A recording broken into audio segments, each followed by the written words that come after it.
hi there. So we're continuing to read The Lion, the Witch, and the Wardrobe, and yesterday we read about how Peter fought a wolf and became a knight in Aslan's army, and he earned the title actually, Sir Peter Wolfsbane. And today we're starting chapter 13, and this chapter is called Deep Magic from the Dawn of Time. Now, we must get back to Edmund. When he had been made to walk further than he had ever known that anybody could walk, the witch at last halted in a dark valley all overshadowed with fir trees and yew trees. Edmund simply sank down and lay on his face, doing nothing at all, and not even caring what was going to happen next, provided they would let him lie still. He was too tired even to notice how hungry and thirsty he was. The witch and the dwarf were talking close beside him in low tones. "No," said the dwarf, "it is no use now. O Queen, they must have reached the stone table by now."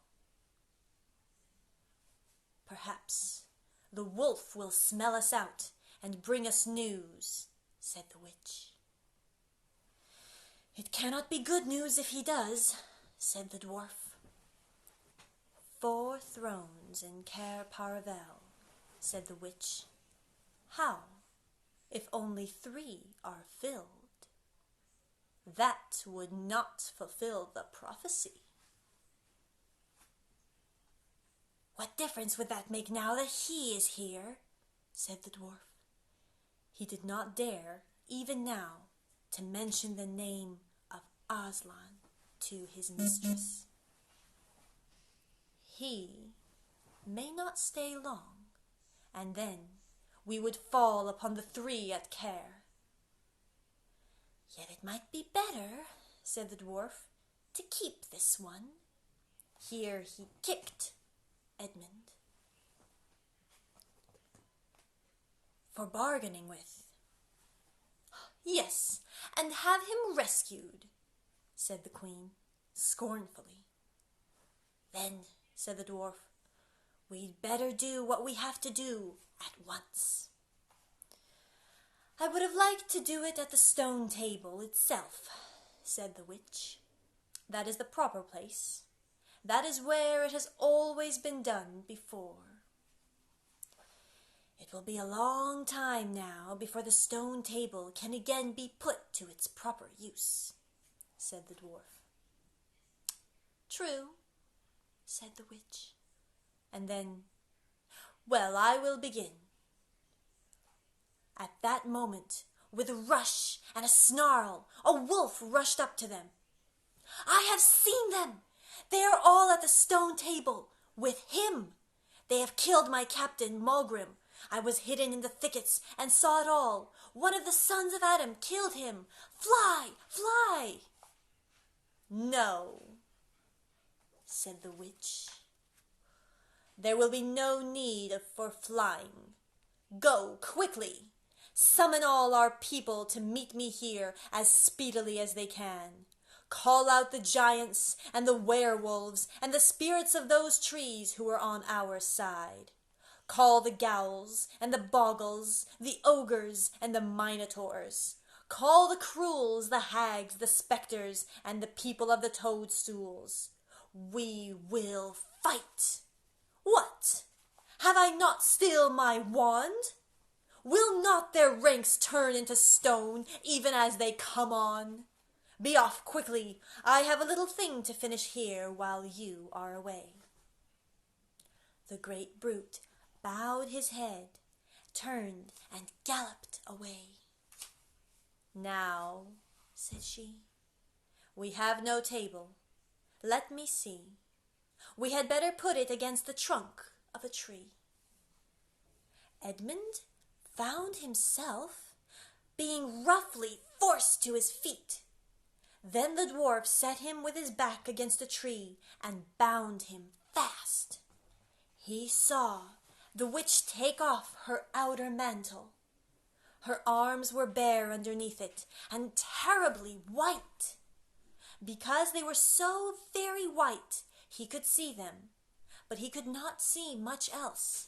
It was so dark in this valley under the dark trees.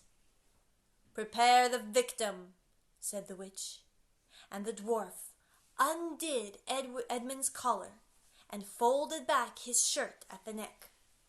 Then he took Edmund's hair and pulled his head back so that he had to raise his chin. After that, Edmund heard a strange noise. Whiss, whiss, whiss. Then he realized it was the sound of a knife being sharpened. At that moment, he heard loud shouts from every direction, a drumming of hoofs and a beating of wings, a scream from the witch, confusion all around him. And then he found he was being untied. Strong arms were round him, and he heard big, kind voices saying things like, "Let him lie down, give him some wine, drink this, steady now, you'll be all right in a minute." Then he heard the voices of people who were not talking to him but to one another. And they were saying things like, "Who's got the witch? I thought you had her. I didn't see her after I knocked the knife out of her hand. I was after the dwarf. Do you mean to say she's escaped? A chap can't mind everything at once. What's that? Oh, sorry, it's only an old stump." But just at this point, Edmund went off in a dead faint. Presently, the centaurs and unicorns and deer and birds, they were of course the rescue party which Aslan had sent in the last chapter, all set off to go back to the stone table, carrying Edmund with them. But if they could have seen what happened in that valley after they had gone, I think they might have been surprised. It was perfectly still, and presently the moon grew bright. If you had been there, you would have seen the moonlight shining on an old tree stump and a fair-sized boulder. But if you had gone on looking, you would gradually have begun to think there was something odd about both the stump and the boulder. And next, you would have thought that the stump did look really remarkably like a little fat man crouching on the ground. And if you had watched long enough, you would have seen the stump walk across to the boulder and the boulder sit up and begin talking to the stump. For in reality, the stump and the boulder were simply the witch and the dwarf. For it was part of her magic that she could make things look like what they aren't, and she had the presence of mind to do so at the very moment when the knife was knocked out of her hand. She had kept hold of her wand, so it had been kept safe too. When the other children woke up next morning, they had been sleeping on piles of cushions in the pavilions. The first thing they heard from Mrs. Beaver was that their brother had been rescued and brought into the camp last night, and was at that moment with Aslan. As soon as they had breakfasted, they all went out, and there they saw Aslan and Edmund walking together in the dewy grass, apart from the rest of the court. There is no need to tell you, as no one ever heard, what Aslan was saying, but it was a conversation that Edmund never forgot. As the others drew nearer, Aslan turned to meet them, bringing Edmund with him. "Here is your brother," he said, "and there is no need to talk to him about what is past." Edmund shook hands with each of them, and said to each of them in turn, "I'm sorry." And everyone said, "That's quite all right." And then everyone wanted very hard to say something which would make it quite clear that they were all friends with him again, something ordinary and natural. And, of course, no one could think of anything in the world to say. But before they had time to feel really awkward, one of the leopards approached Aslan and said, "Sire, there is a messenger from the enemy who craves an audience." "Let him approach," said Aslan. The leopard went away and soon returned leading the witch's dwarf. "What is your message, son of earth?" "The Queen of Narnia and Empress of the Lone Islands desires a safe conduct to come and speak with you," said the dwarf, "on a matter which is as much to your advantage as to hers." "Queen of Narnia, indeed," said Mr. Beaver. "Of all the cheeky—" "Peace, Beaver," said Aslan. "All names will soon be restored to their proper owners. In the meantime, we will not dispute them. Tell your mistress, son of earth, that I grant her safe conduct on condition that she leaves her wand behind her at the great oak." This was agreed to, and two leopards went back with the dwarf to see that the conditions were properly carried out. "But supposing she turns the two leopards into stone?" whispered Lucy to Peter.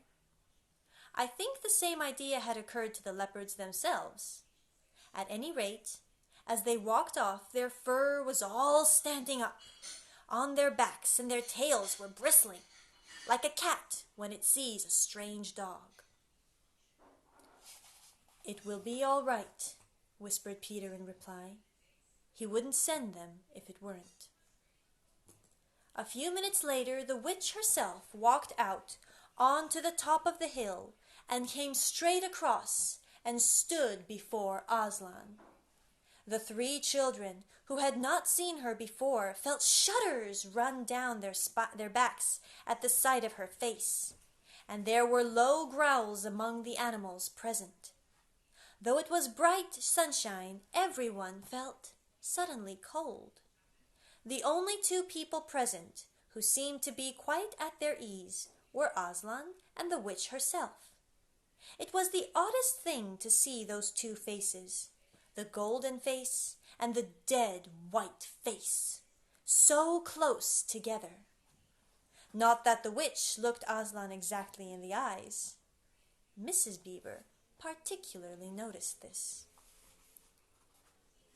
"You have a traitor here, Aslan," said the witch.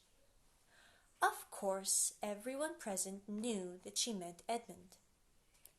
But Edmund had got past thinking about himself after all he'd been through, and after the talk he'd had that morning, he just went on looking at Aslan.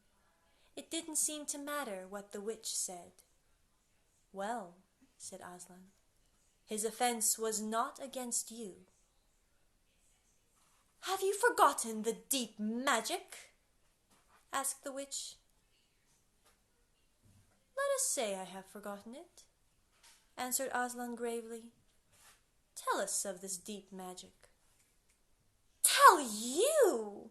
said the witch, her voice growing suddenly shriller. "Tell you what is written on that very table of stone which stands beside us.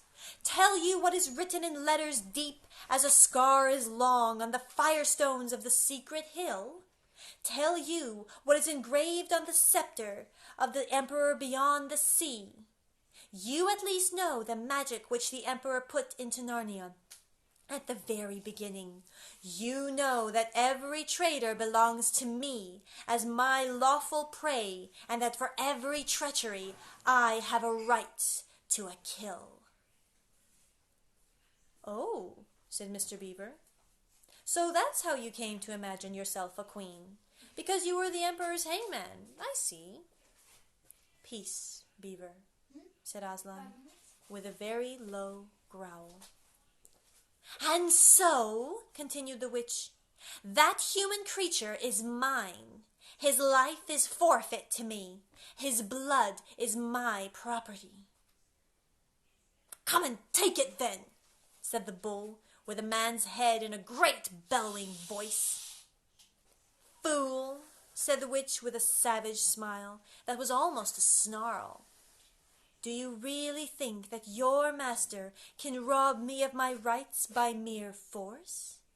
He knows the deep magic better than that. He knows that unless I have blood, as the law says, all Narnia will be overturned and perish in fire and water." "It is very true," said Aslan. "I do not deny it." "Oh, Aslan," whispered Susan in the lion's ear, "can't we? You won't, will you? Can't we do something about the deep magic? Is there anything you can work against it?" "Work against the Emperor's magic?" said Aslan, turning to her with something like a frown on his face. And nobody ever made that suggestion to him again. Edmund was on the other side of Aslan, looking all the time at Aslan's face. He felt a choking feeling and wondered if he ought to say something. But a moment later he felt that he was not expected to do anything except to wait and do what he was told. "Fall back, all of you," said Aslan. "I will talk to the witch alone." They all obeyed. It was a terrible time, this, waiting and wondering while the lion and the witch talked earnestly together in low voices. Lucy said, "Oh, Edmund," and began to cry. Peter stood with his back to the others, looking out at the distant sea. The beavers stood holding each other's paws with their heads bowed. The centaurs stamped uneasily with their hoofs. But everyone became perfectly still in the end, so that you noticed even small sounds like a bumblebee flying past, or the birds in the forest down below them, or the wind rustling the leaves. And still the talk between Aslan and the White Witch went on. At last they heard Aslan's voice. "You can all come back," he said. "I have settled the matter. She has renounced the claim on your brother's blood." And all over the hill there was a noise as if everyone had been holding their breath and had now begun breathing again, and then a murmur of talk. The witch was just turning away with a look of fierce joy on her face when she stopped and said, "But how do I know this promise will be kept?" "Ah!" roared Aslan, half rising from his throne, and his great mouth opened wider and wider, and the roar grew louder and louder, and the witch, after staring for a moment with her lips wide apart, picked up her skirts and ran for dear life. And that's the end of chapter 13. Bye.